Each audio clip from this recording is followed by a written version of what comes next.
Welcome back to The Joy of Vinyl. I'm Rick Coste. I think this is the third take before hopefully I get it right this time. Anyways, when asked about stylus replacement, my rule of thumb has been to do it once a year. And that's because I put in a lot of listening hours. It's how I unwind at the end of a long day.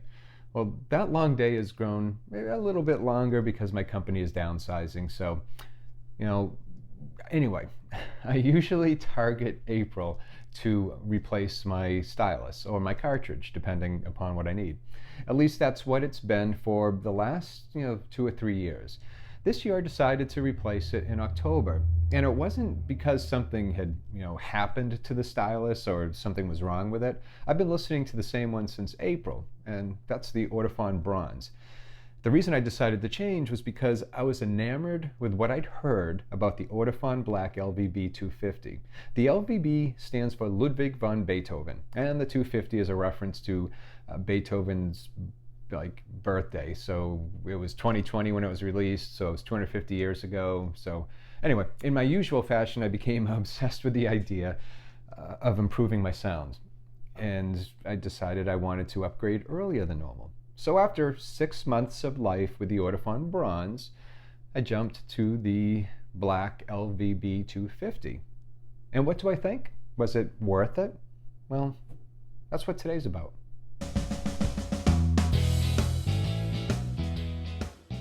Before I jump in, a quick breakdown of the Ortofon line of moving magnet cartridges, specifically the 2M product line, which I'm a fan of. All the 2M means is moving magnet, thus the 2 M's in the name. So in brief, there's the 2M Red. This is the entry point into the 2M series. It's a solid cartridge with an elliptical diamond stylus. The next step after that one is the 2M Blue. Now this is a step up from the Red. And the nice thing is, though, you don't have to buy an entirely new cartridge if you are upgrading from the Red to the Blue. They are interchangeable. The same cartridge will support both styli. The difference is the 2M Blue, as opposed to the Red, the Blue has a nude elliptical diamond. The diamond's directly attached to the cantilever without a shank between them. It's supposed to provide a more detailed sound due to the fact that there's nothing standing in between the diamond and the cantilever itself. So there's, I suppose, less vibration and interference there. The 2M Bronze, the next one, does require a new cartridge. It's not interchangeable with either the Red or the Blue. It has a fine line diamond stylus, which is supposed to have more record groove contact. It gives even more detail and resolution. The top of the 2M line is the Black. That one has a nude Shibata diamond stylus. The LVB250 version replaces the normal cantilever with the Black with a boron cantilever.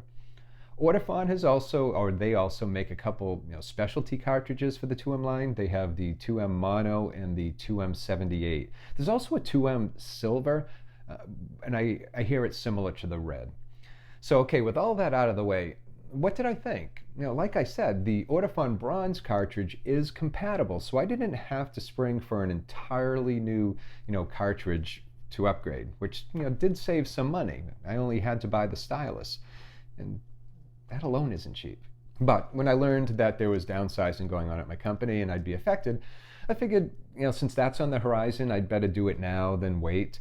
And anyways, like I said, I was impatient. I'd heard good things about it, and I guess I couldn't wait. So what do I think? Well, to start, I love the 2M Bronze. It was a definite improvement over the Blue. Channel separation alone was worth it. That was I would say, the first thing I noticed when I went from the Blue to the Orange, to the Bronze. The distribution of instruments across the sound stage was more prominent and a little bit more detailed with the Bronze. When I decided my next stylus would be an upgrade to the Black, I figured I'd skip the standard Black edition and go straight to the LVB250. That's a mouthful. Instead of a fine line diamond stylus like used in the Bronze, the 250 uses a Shibata stylus, and I mentioned this a couple minutes ago, and it's mounted onto a boron cantilever. Boron is very light and stiff. This allows it to really, move with the groove. Move with the groove, it rhymes. Anyway, as it's tracking, it doesn't have the cantilever's weight getting in the way, or less in the way. You can't really, do away with it completely. So what about the sound? Well, the 250 is known for its wide dynamic range and separation of instruments. And it's also supposed to deliver the ability to deliver a warm and articulate sound. So is that what I found? Well, the first record I put on to test it out with was Pink Floyd's The Wall. Now, I typically test changes out with Rush's Moving Pictures album, but I wanted to hear if the 250 brought out more of the nuances in the tracks and the background noises that are sometimes hidden, behind that wall of sound or behind the instruments. There's a lot going on in that album. And I could hear the background voices and the phrases, I'd say, a bit clearer than I'd heard before. A good example is the telephone call at the end of Young Lust. That call was more present, the voices were. Like with the Bronze, I noticed the enhanced channel separation, but with the 250, it might have seemed a little wider. The soundstage really hadn't changed, but it was fuller and a bit more precise. It's kind of hard to explain or put into words, but the placement of the instruments, say, Richard Wright's organ, I think that's where I heard difference between the Bronze and the Black. It was maybe a bit more clearer, the edges a little bit more defined with the 250, sort of like, upping the clarity and detail of a picture in Photoshop. But here, it's bringing you a little closer to the musician. So instead of standing in, say, the doorway of a recording studio, you're 2 steps further into the room. That might be a better way, actually, to put it. The next album I played was Carole King's Tapestry, the Mobile Fidelity one-step reissue.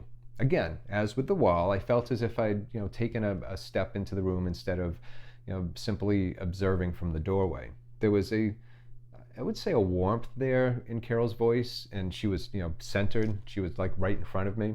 And I encountered the same thing when listening to Elton John's 171170.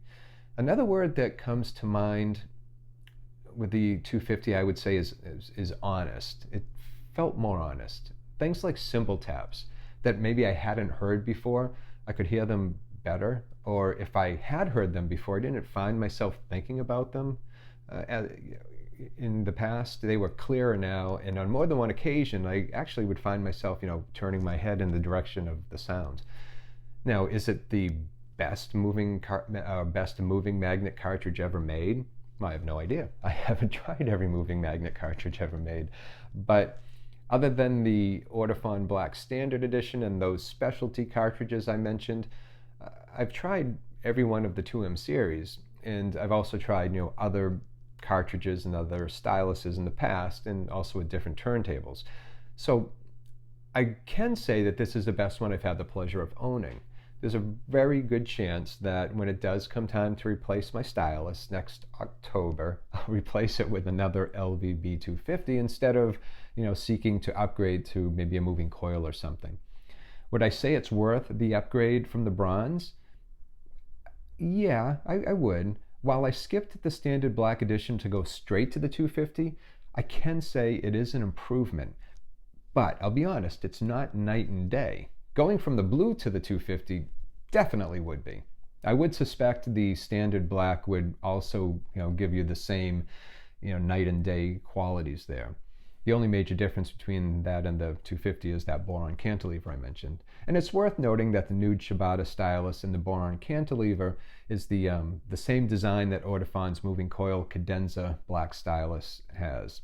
While I can never say I'll never buy another cartridge, I will commit to hanging on to this one for quite a while. So, what about you?